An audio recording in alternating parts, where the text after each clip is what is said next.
Мирное соглашение между Арменией и Азербайджаном потребует от обеих сторон сделать сложный выбор и пойти на серьезные компромиссы.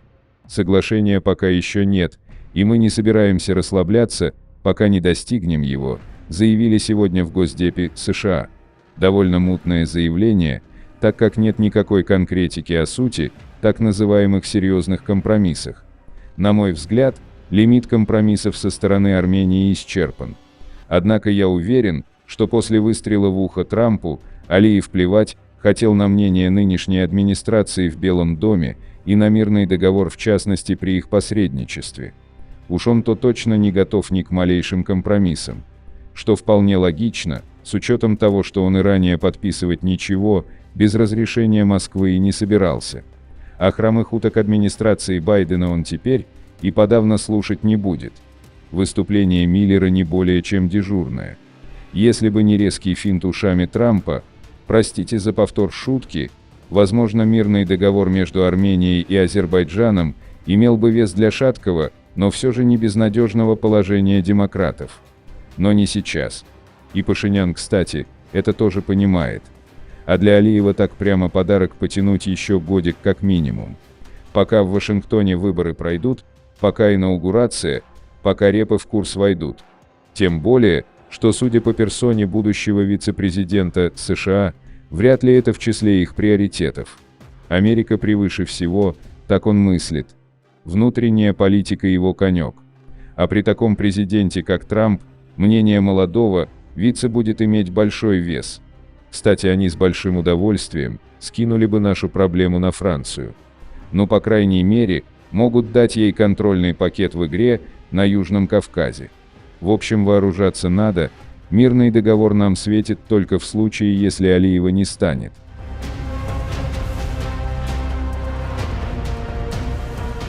Как сообщил в интервью армянской службе «Радио Свобода», старший научный сотрудник по политическим вопросам проекта «Расширенная Европа» Густав Гресель, ведется обучение армянских солдат по применению французских комплексов ПВО «Мистрал-3». Отметив, что «Мистрал» являются системой ближнего радиуса действия, Гресель подчеркнул, что в доктринальном смысле обучение армянских солдат является частью перехода вооруженных сил Армении на западные стандарты. Теперь у армянских военных есть возможность общаться с французскими офицерами, отметил немецкий эксперт. Они станут изучать, как западные армии готовятся к бою, и это изменит армию Армении в будущем.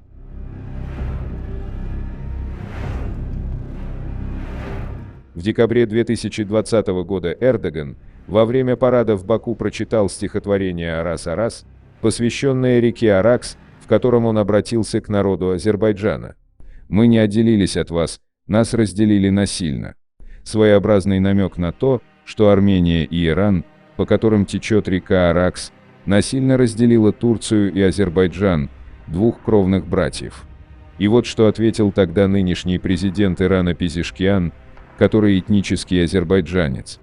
Жадность к иранской земле не может привести к результату, лучшему, чем судьба Саддама. Эрдоган должен обратиться к истории и понять, что Азербайджанская республика – это часть, отделенная от Ирана. У Турции достаточно врагов, и лучше вести себя разумно. Поднятие таких необоснованных вопросов приведет к расколу среди мусульман и порадует только Америку и Израиль.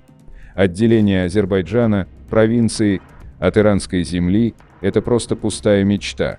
Лучшие молодые люди этого региона сражались в Хузестане за территориальную целостность Ирана. К вопросу о том, насколько сильно и безосновательно рады пантюркисты приходу тюрка к власти, и в подтверждение моих слов, что Иран – это страна-идеология, а не страна-личность. Заместитель госсекретаря Зея посетила новые здания патрульной службы и оперативного управления. Об этом сообщило посольство США в Армении. Соединенные Штаты выделили около 16 миллионов долларов США на формирование патрульной полиции в Армении и намерены сотрудничать с Арменией для продвижения реформ правоохранительных структур. Мы продолжаем углублять армяно-американское сотрудничество во всех сферах, основанное на общих демократических ценностях, прочных связях между народами и непоколебимой приверженности верховенству закона, заявила заместитель госсекретаря ЗЕА. Бывший мэр Анкары Мелих Гёкчик призывает утвердить закон, согласно которому турки греческого, армянского или еврейского происхождения должны указывать свое этническое происхождение в удостоверениях личности. Дескать, они находятся в сферах политики, торговли и искусства, занимают важные посты в медиа и пытаются направлять турецкий народ, делясь своими взглядами и мыслями на экранах телевизоров, каждый вечер, точно так же, как настоящие турки-мусульмане. Никого нельзя осуждать за то, что он грек, армянин или еврей по расовой принадлежности. Но также, как сирийцы, афганцы или туркмены известны по имени, расе и идентичности, мы также имеем право знать их идентичность. По его словам, в стране сейчас более 15 миллионов таких турок. Этот вывод он сделал, опираясь на османскую перепись 1914 года, когда греков, армян и евреев было 18% населения.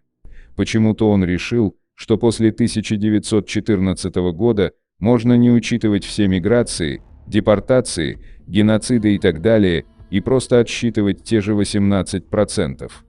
Пишут, что сам Мелих Гёкчин в таком случае тоже должен не скрывать свои этнические корни за турецкостью, у него вроде бы сербские предки.